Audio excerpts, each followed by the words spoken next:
I was sitting at the back of a banquet hall in a dress I had bought on sale 3 years earlier, waiting for my company's name to be called, when my mother-in-law leaned across my husband and said, in the carrying whisper she had never once bothered to fully suppress, "I still don't understand why they invited her. It's a business awards ceremony, not a hobby fair."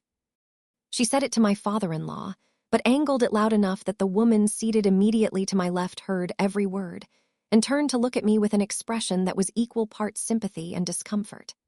I smiled back at her, the same smile I had been practicing and perfecting for 5 years, the one that said I was fine, that I was composed, that whatever was landing on me was not leaving marks. And then the announcer said my company's name as the evening's highest honoree, and my mother-in-law rose to her feet with everyone else in that room, and in the standing she caught the edge of her dessert tray with her elbow and sent it sliding off the table in a slow, almost cinematic arc, and I watched it fall, and I thought, there it is. There is the moment that 5 years of silence and precision and relentless quiet building was always moving toward. Right now, before I go any further, tell me where you're watching this from. Drop your city or your country in the comments below. And I want to ask you something real. Have you ever built something that mattered, worked on it with everything you had, while the people sitting at your own dinner table called it a waste of time? Because what happened at that banquet hall was not just about an award. It was about 5 years of being managed, minimized, and quietly looked past by people who loved my husband and had decided, somewhere in the process of meeting me, that I was not quite the serious person I believed myself to be. And the way that story ended, the specific, public, absolutely unrehearsed way that the record corrected itself, is something I have thought about nearly every day since. My name is Adrienne. I am 37 years old, and I am the founder and CEO of a supply chain technology company that I started in the spare bedroom of our first house with $11,000 in personal savings, a laptop that overheated if I opened more than 4 browser tabs simultaneously, and an idea I was certain was right even on the mornings when almost nothing around me confirmed that certainty. That company is now in its 6th year of operation. It employs 43 people. It has active clients in 7 states. It was named Regional Small Business of the Year at a Chamber of Commerce ceremony that I will describe to you in complete detail. But before any of that, I need to tell you about the before, about the 5 years of dinners and holidays and carefully worded doubts and strategically deployed concern, because the award only carries its full weight inside that context. I met Gregory when I was 26 years old and he was 30, and I fell in love with him in the specific, unhurried way that I fall in love with things that prove themselves over time, rather than announcing themselves immediately. He was steady in a way I found profoundly attractive, not boring steady, not conflict-avoidant steady, but the kind of steady that comes from someone who knows who they are and has made a private peace with it. He listened the way good people listen. He showed up consistently and without fanfare. He had a dry, patient sense of humor that revealed itself gradually and rewarded the people who paid attention. I married him at 29 in a ceremony that was small and honest, and I meant every word I said to him, and I still do. His parents, Robert and Sandra, I met 6 months into our relationship, at a Sunday dinner at their home in the suburbs that had the particular formality of a first impression being taken seriously by people who took first impressions seriously. The house was immaculate. The table was set with the kind of care that communicates standards without stating them. Robert was a retired corporate finance executive, controlled, data-oriented, most comfortable when the world arranged itself into legible and rankable categories. Sandra had managed a medical office for over 2 decades and carried herself with the quiet authority of someone whose competence had never seriously been questioned in her professional world. They were accomplished people, impressive people, even.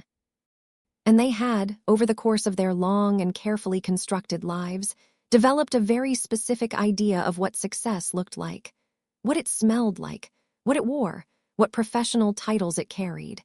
And that idea was not particularly flexible. His sister Melissa was 3 years older than Gregory, a senior manager at a logistics firm, and possessed of the particular confidence of someone who has always known exactly where they stood in a room. She was not unkind, exactly, but she had a quality of assessment about her, a way of receiving new people that felt less like meeting and more like evaluating. I felt it the first time I shook her hand, and I felt it for the 5 years that followed. I need to tell you about who I was professionally when I entered that family, because context matters. I was working in operations management at a mid-sized manufacturing company. I had been there for 4 years, and I was good at my job in the specific, unglamorous way of someone who understands systems deeply and finds the inefficiencies that other people walk past. Over those 4 years, I had developed a granular understanding of a problem that nobody around me seemed to be treating as the significant opportunity I believed it was. The problem was this: small and mid-sized manufacturers were hemorrhaging time and money in the management of their supply chain relationships, specifically in the handoff zones between procurement and logistics, where communication broke down, where data lived in incompatible systems, where decisions got made on incomplete information. The enterprise software solutions that existed were designed for companies with large IT departments and implementation budgets that smaller manufacturers simply did not have. They were underserved by a market that found them too small to be worth solving for correctly. And I had spent 4 years watching this happen, and I believed, not hoped, believed, that I could build something that fixed it. The idea was specific, the market was real, the gap was documentable, I had a plan. I pitched it to Gregory on a Saturday afternoon at our kitchen table, which I had covered in printed research and financial projections and a product outline that had taken me 3 weeks of evenings to develop. He sat across from me for 90 minutes, and he asked questions and he read the documents, and when I was done, he looked at me with that particular quality of steadiness he brought to important moments and said, "I think you should do it." That was it. No list of cautions. No measured concerns about timing or risk or market saturation. Just a direct, considered, unambiguous declaration of belief from the person who knew me best. I have replayed that moment many times in the years since, and it has never lost its weight. I incorporated the business 6 weeks later. I gave notice at my job. I set up the spare bedroom with a desk and a printer and the overheating laptop, and I began. I told Gregory's family at Sunday dinner approximately 2 months after I had started, once I had done enough concrete work that the idea had become a structure. I thought arriving with evidence of action rather than just a concept would make a difference. I had a 1-page summary. I had client development notes. I had a 12-month financial projection that I could defend line by line. I was 31 years old, and I had 7 years of operations experience, and I knew what I was describing. Robert listened with his arms folded across his chest, not aggressively, just in the resting position of a man whose default relationship with new information is careful skepticism. When I finished, he said, "Supply chain software is a crowded field, Adrienne. The players in that space have significant resources. What's your differentiation?" "The established players are all building for enterprise clients," I said. "I'm targeting the companies those players can't serve efficiently, smaller manufacturers who need a purpose-built solution at a price point and complexity level that actually works for them. I'm not competing with the big players. I'm serving the market they're ignoring." He nodded in the manner of someone who has found an argument more reasonable than expected and elected not to be persuaded by it. "It's a significant risk," he said. "Starting a company at this stage of your life with the financial obligations you both have." "Gregory and I have gone through the numbers carefully," I said. "We've stress-tested the downside scenarios. We're comfortable with the risk profile." Sandra, who had been listening with the particular composed attention of someone saving her remarks for the right moment, said, "Of course, we just want to make sure you've thought through what happens to the household if it doesn't gain traction. 2 incomes is 2 incomes, and Gregory's position is good, but—" "We've thought it through," I said, and I smiled, and Sandra smiled. And the conversation moved on to other things, and the dinner continued, and nobody said anything further that could be directly classified as discouraging. They didn't need to. The message had been delivered with perfect clarity in the medium of careful questions and gentle concern, and the specific silence that follows when a room has heard something it has already decided about. What followed was 5 years that I want to describe precisely, because precision is the only thing that does them justice. The dismissal I experienced, said from Gregory's family over those years, was never loud, never cruel, never the kind of thing you could hold up in isolation and say, this specific statement, this is the wound. It was structural.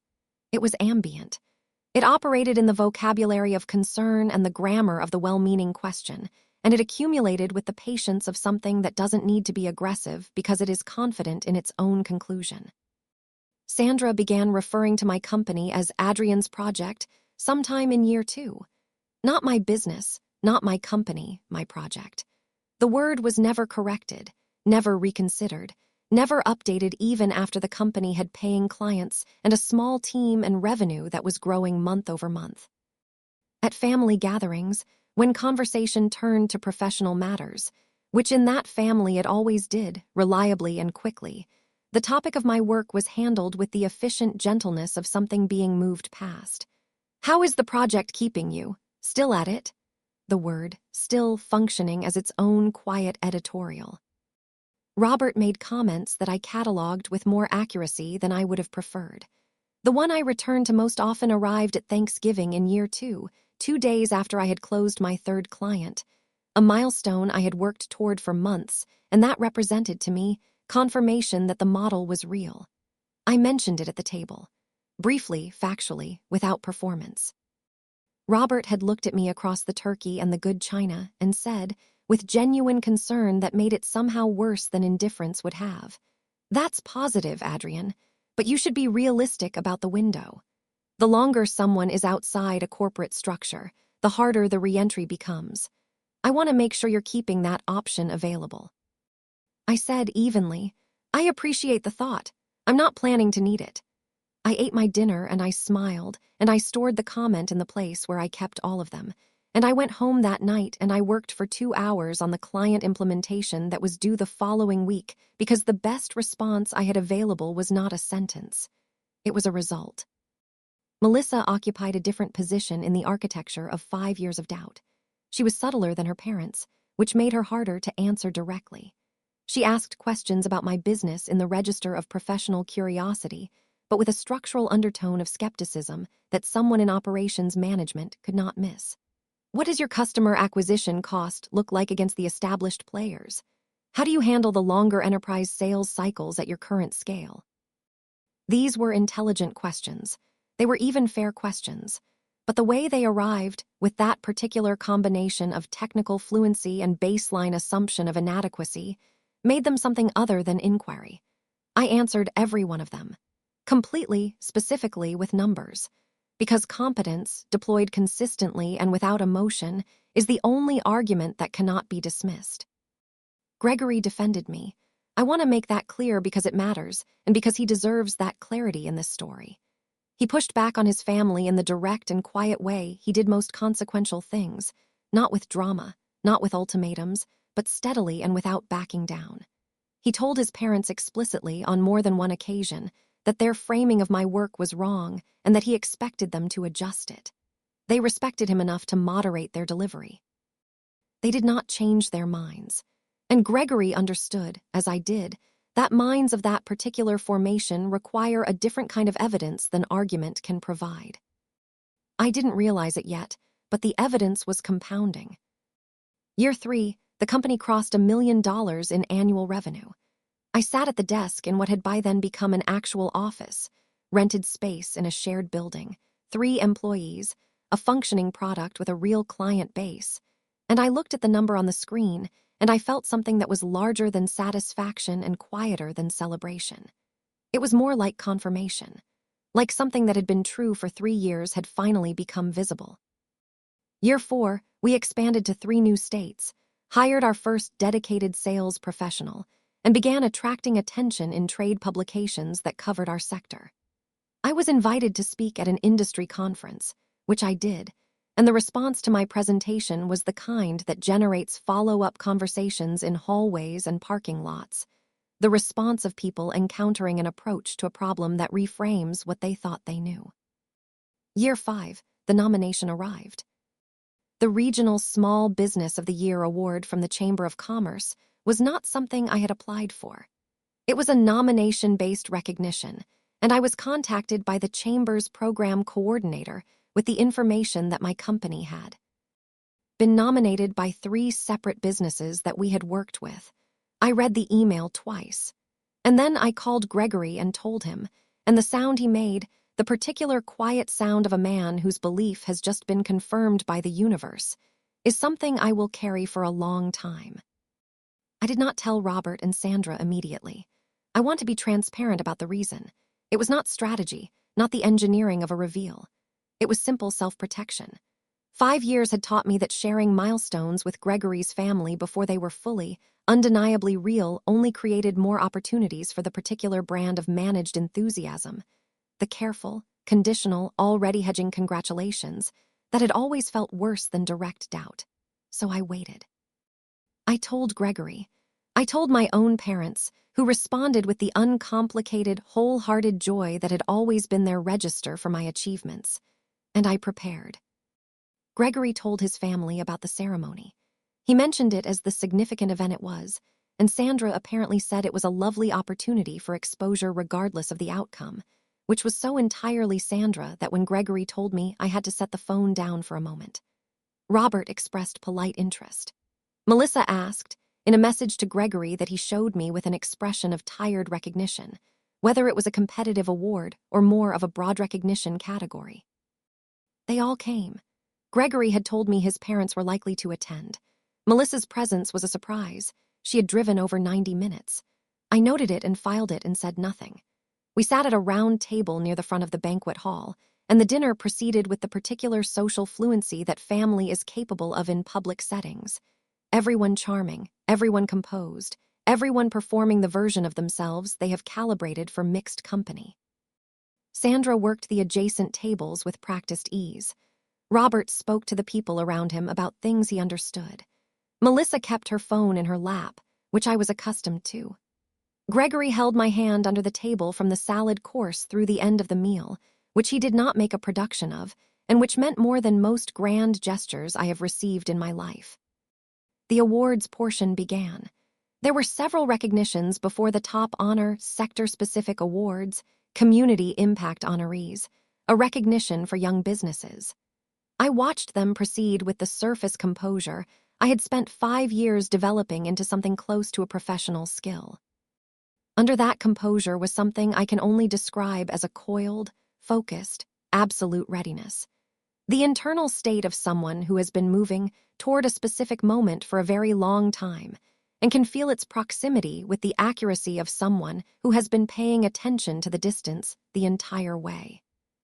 And then the announcer's voice changed register in the way announcers' voices do when they are arriving at the thing the evening has been building toward.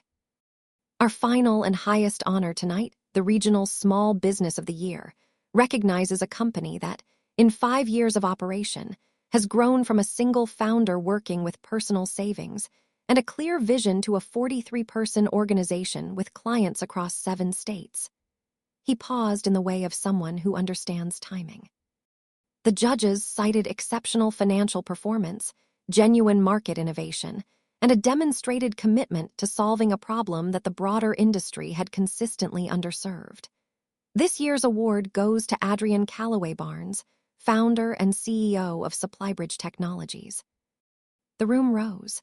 The applause was immediate and full, and the kind that fills a space without leaving room for anything else. I stood, and I smoothed my 3-year-old dress, and I walked toward the stage, and I was aware, with the peripheral precision of someone whose attention is simultaneously everywhere and in one place, of the sound, clean, definitive, completely unrepeatable, of a dessert tray leaving a table and completing its descent to a banquet hall floor. I gave a speech. I had prepared remarks, and I departed from them almost immediately, because what I actually wanted to say was not the polished version, but the true one. I talked about the 5 years in the only way I know how to talk about things that matter, directly and without decoration. I talked about what it costs to build something in rooms where the belief is partial. About the mornings when the work required a decision before it required anything else. The decision to sit down, to open the laptop, to continue treating the thing you are building as real even when the people around you are treating it as theoretical. I thanked Gregory by name and with complete sincerity, and I said that the kind of belief he had offered me was the kind that cost something, and that I knew what it had cost, and that I was grateful for every installment of it. I did not look at his family while I was speaking. I looked at the room, but I knew exactly where they were. When I returned to the table, the tray debris had been cleared. A server had moved efficiently and the surface was restored. But the atmosphere at that table was not restored. It was different in a way that was palpable and did not need to be named. Sandra was composed. She is always composed. But her composure had an effort in it I had not seen before, the quality of a performance being maintained rather than a natural state being inhabited. Robert was applauding, and his expression had been rearranged in a way that went beyond polite recalibration. It was genuinely different, the expression of a man whose mental model of something has just been revised by information it could not accommodate in its previous form. Melissa looked at me when I sat down. She held the look for a moment, and she said, "Congratulations, Adrienne." No qualifications, no sub-questions embedded in the phrasing, just the two words plainly with something in her eyes that I received as the beginning of a different kind of regard. Sandra reached across the table and placed her hand over mine. She waited until the surrounding conversation had given us something close to privacy, and then she said, with the careful deliberateness of someone who has made a decision to say something they have deferred for too long, "Adrienne, I owe you something. I don't think I gave your work the respect it deserved. Not in the way I spoke about it, and not in the way I thought about it. I said something close to this to Gregory last year, and I should have said it directly to you. I'm saying it now. I'm proud of what you've built. It was not everything that 5 years warranted. A full accounting would have taken longer and asked more of her than that table was the right place for. But it was genuine, which made it worth more than a more complete statement delivered without the weight of real reckoning behind it. I held her hand and I said, "Thank you, Sandra. That matters to me." Robert found his moment in the parking lot. We walked out in a cluster but arrived at his car at the same moment, slightly ahead of the others, and he stopped walking and turned to face me with an expression that was, for the first time in 5 years of Sunday dinners and Thanksgiving tables and carefully asked questions, simply honest. Not managing, not measuring, not positioning, just honest. "I underestimated you," he said. "Not just tonight, throughout. I want you to know that I'm aware of that." I looked at him in the parking lot light, and I thought about the Thanksgiving turkey and the reentry window and the words "significant risk" delivered in the tone of foregone conclusion. And I said, "I understand why you thought what you thought. The evidence wasn't visible yet. It is now." I paused. "I hope we can move forward from here." He extended his hand. I shook it. And in that handshake was something I had not been offered before, not warmth exactly, not yet, but respect. The genuine and specific kind that arrives only through evidence and cannot be manufactured through argument or goodwill. I accepted it for exactly what it was, without needing it to be more. I am 2 years past that banquet hall. The company has continued on the trajectory that the award recognized. We expanded our product suite, brought on a strategic investment partner whose network has opened doors I spent years approaching from the outside, and recently crossed 50 employees, which is a number I wrote on a goal sheet in year 1 and have thought about every time I have hired someone new. I think about Sandra's tray sometimes, the sound of it, the specific timing of it, the way it managed to arrive at exactly the moment that gave it the most resonance. I don't think about it with meanness. I think about it the way you think about a thing that happened exactly right without being planned, something the universe apparently decided the moment needed and delivered accordingly. Robert calls me now with actual questions about the business. Not cautionary questions, not reentry window questions, real questions, from a man who spent 40 years in finance and has begun to apply that knowledge to understanding what I built rather than doubting whether I could build it. Sandra attended our company's 5th anniversary event last spring and introduced herself to my team members with a pride in her voice that was, as far as I could tell, completely genuine. Melissa mentioned my company's methodology to a colleague in a professional context and told me about it afterward in a tone that was, without any qualification I could detect, simply proud. Gregory and I had dinner recently at the place where we celebrated the nomination, and at some point in the evening he said, "Do you remember what I said when you first told me about the idea?" I told him yes, I remembered exactly. Why, he said, "I would say it again, every single time." And that is the only review that ever actually mattered, not the award, not the article in the trade publication, not Robert's handshake in the parking lot, though all of those things were real and I received them honestly. The one that mattered was the man across the table at 30 years old who listened to 90 minutes of projections and plans and said, "I think you should do it," and has never once given me a reason to doubt that he meant it. Here is what I know at 37 that I did not know at 31. You cannot build for the approval of the people who doubt you. You can be fueled by the doubt. I was, productively and without apology, but you cannot build for it.